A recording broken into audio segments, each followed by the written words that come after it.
He landed it. But Gilbert, he didn't throw enough punches. Why?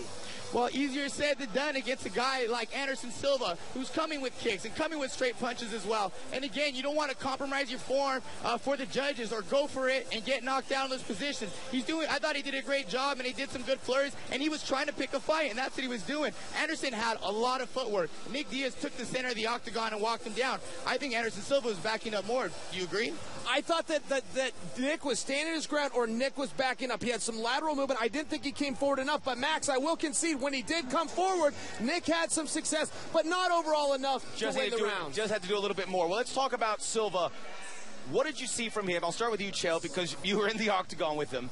Pre-injury, and how different was he tonight, the way you saw Silva? Okay, this was inspiring, guys. Look, nobody comes back from an injury. Nobody comes back from a layoff and physically looks better. Generally, mentally, they're even different. This was the first time in 5 years, guys, I've seen Anderson Silva fight with his hands up and his chin down. He followed the basics. He respected Nick Diaz's power a lot. He felt the power, but he was ready to absorb it, unlike he was with Chris Weidman, because he was in bad position. Very emotional night for Anderson Silva after the fight. Gilbert, obviously you were ringside and you saw it. Did he leave a little on the table? He's obviously going to want a title shot here, but do you think he needs some more work before he gets into in a bigger fight, obviously with Chris Weidman or someone of that nature? Well, Anderson Silva did a great job tonight against a tough Nick Diaz, and I thought he did show a lot more discipline. He wasn't shaking his head. He wasn't taunting as much. He did have a disciplined stance and did a great job. And again, he struck with one of the best strikers, and it was a great striking battle. And yes, I think he's ready for another title shot. Does he get it right away? Because I think some people will say he looked good. I thought you were, as you said, it was inspiring. But does it look like he needs to get a few more kinks out here before he gets up against a guy like Weidman, who is one of the best pound-for-pound fighters in the world? Well, fellas, let's be real objective here. First off, Anderson Silva is going on 40 years old, so he has no time to work the kinks out. On the other side of things, he may be the next best middleweight out there. I think that Machida's got an argument for it, of course, Vitor Belfort, but Anderson Silva's had success with those guys. I will say this. The gap between Chris Weidman and Anderson Silva is insurmountable. It is the Weidman era. Does that mean we're not going to see part 3? We'll have to ask Dana White. Is the fear still there? Because Nick Diaz thought he won the fight, but usually when these guys get in there, there's that fear that we saw with guys like Mike Tyson when he was in his prime.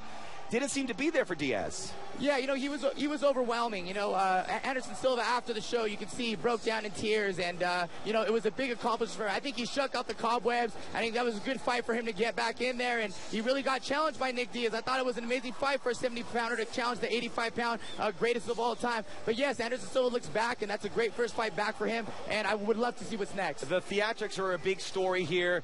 In the first round, it was very civil between these two coming up, but then the jawing started from Diaz, turned his back to him a couple times, and the best of the fight, he actually lied down. Like he was taking a nap. Like he was taking a nap while Silva was going there. You were there. Was this something prepared? What I'm seeing is Nick's trying to hold the center of the octagon, and he wants to fight. And I think in the first round, he had him standing toe-to-toe. And those were the best moments for Nick Diaz, but there is a lot of footwork, and I think a very good job by Anderson Silva picking him apart, but I thought he was circling and had a lot of footwork, and from what I saw, Nick Diaz had his feet planted and was trying to follow, but it's tough to engage against Anderson Silva. Yes, Nick could have put the pressure a little better, but when you see these long arms coming at you, these big kicks, you got to make the right decision, and you can't compromise your chin and your form just to try to make everyone happy.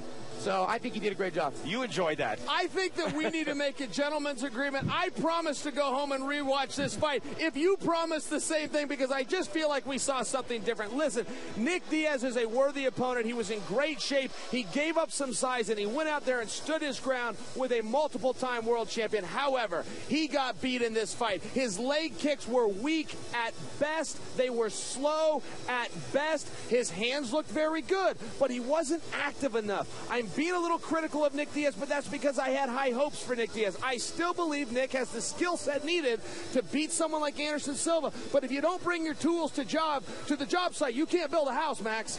No, you can't. Well, we'll agree to disagree here. A combined 35-month layoff for the two fighters, so there was going to be some rust there. We saw it at times. And guys, to answer your question, it's not a fight for the time capsule, but I think the folks here in Las Vegas will remember UFC 183 and its main event. Back to you guys in Arizona. All right, Max, thank you. It sounds like Anderson Silva did enough of what he had to do. Right. People didn't think he was going to come back. If he did come back, what would he look like? That devastating leg injury does enough, gets unanimous decision. No top 10 moments in that fight, but plenty of top 10 moments, including from But we begin with UFC 183. Anderson Silva back from injury, taking on Nick Diaz, and we go to nearby Las Vegas. Yeah. And join Max Bretas and company. Max, take it away. Yeah, Steve, we're close enough. Jump in the rental car, come in here. We'll be here all night, wrapping up UFC 183 with Chael, Sonnen, and Gilbert Melendez. Well, we're going to start and give you the highlight of what we have seen on this evening. Anderson Silva winning by unanimous decision over Nick Diaz. Was very civil in the build-up, but then in the first round, the jawing started, the feigning, and then Diaz even lied down in front of Silva. But then the striker making contact. It was upright throughout, but Silva, significant strikes started to land. He cut up around Diaz's left eye, and he would win by unanimous decision. His opponent, Nick Diaz, had a different opinion.